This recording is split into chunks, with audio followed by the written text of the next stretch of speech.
Hey there, sci-fi fans! Welcome back to Nathan's Quest Unveiling Forgotten Truths, Part 2. Grab your popcorn because things are about to get intense. Nathan didn't leave the station right away. The world outside had changed, and he needed to understand what humanity would face before he could return to warn them. The rift, still visible through the viewport, pulsed faintly. Its edges were no longer chaotic but strangely stable. He stared at the message on the data core. Remember the silence. Remember us. It wasn't a threat. It was a challenge, a demand, and maybe, just maybe, an invitation. As Nathan began combing through the remaining files on the data core, he noticed something strange. The files weren't just logs from the Erebus, they contained fragments of erased events from across humanity's history. One file caught his attention, an old recording labeled Project Catalyst. Nathan clicked it, his screen filling with the grainy image of a scientist in an old Earth-based lab. Recording, Dr. Elise Veris, lead developer, Project Catalyst. This isn't just a containment protocol. The fade isn't erasing. They're being displaced to a higher dimensional space, a nexus where time and memory intersect. The entities we've created aren't malevolent, but they're evolving. Every act of erasure strengthens the nexus, and every memory lost adds to their power. If this continues, they'll reach back. They'll make themselves known. The scientist leaned forward, her eyes bloodshot, her voice trembling. The problem isn't the entities, the problem is us. Humanity's refusal to face its failures, its mistakes, its atrocities. We erase, we bury, we forget, but the Nexus remembers everything. Nathan sat back, the words ringing in his ears. The Nexus remembers everything. That explained the entities. Their fractured, multifaceted forms were reflections of everything humanity had tried to forget. They weren't just ghosts. They were memories reshaped by the silence. A sudden vibration shook the station, pulling Nathan from his thoughts.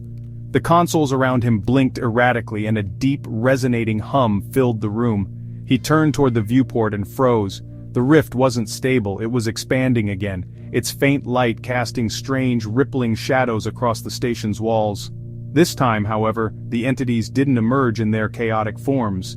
Instead, the light coalesced into a single, towering figure that stepped forward, its shape solidifying into something that resembled humanity, but not entirely. It was a hybrid of human features and the alien fluidity of the silence, its presence both awe-inspiring and terrifying. "Nathan Cade," it said, its voice a chorus of echoes. "You have opened the path, now you must walk it." He stood, clutching the console for support. "What do you want from me?" he asked, his voice steady despite the fear coursing through him. "To remember," the entity replied, "to rebuild what was lost." "But memory is pain, Nathan. Are you willing to carry it?" Nathan swallowed hard. The weight of the question was unbearable. Memory was pain, he knew that better than anyone. Every erased life, every forgotten atrocity, every silenced voice would come flooding back if humanity chose to remember. It would mean facing centuries of buried truths, of wounds never healed, but it would also mean freedom. Before Nathan could respond, the entity extended its hand. A sphere of light appeared, floating between them, pulsing faintly. It was beautiful and unsettling, like a piece of the universe itself. "This is the first," the entity said, "a fragment of what was lost. Return it to your kind. Show them the cost of forgetting." Nathan reached out, his fingers brushing the surface of the sphere. As he touched it, his mind was flooded with visions, entire colonies erased by the fade, lives cut short, histories rewritten. But beneath the pain was something else, hope, the potential for humanity to learn, to grow, to rebuild. When the vision subsided, Nathan found himself holding the sphere. It was small now, fitting neatly into his palm, but its weight was immense. "What happens if they refuse?" he asked, his voice barely a whisper. The entity's glowing eyes burned brighter. "Then the silence will consume them." Nathan knew what he had to do. He secured the sphere and made his way to the shuttle. The station trembled as he left, the rift pulsing in the distance like a heartbeat. The entities didn't follow him. They didn't need to. They had made their move. The rest was up to humanity.